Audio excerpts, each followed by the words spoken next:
C Joseph Vijay எனும் நான்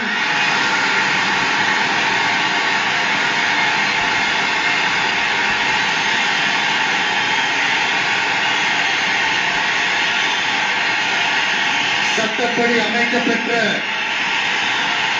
இந்திய அரசியல் அமைப்பின்பால் உண்மையான நம்பிக்கையும் மாறா பற்றும் கொண்டிருப்பேன் என்றும் இந்திய நாட்டின் ஒப்பில்லாத முழு முதல் ஆட்சியையும் ஒருமையையும் நிலை நிறுத்துவேன் என்றும் தமிழ்நாட்டு அரசின் முதலமைச்சராக உண்மையாகவும் உளச்சான்றின்படியும் என் கடமைகளை நிறைவேற்றுவேன் என்றும்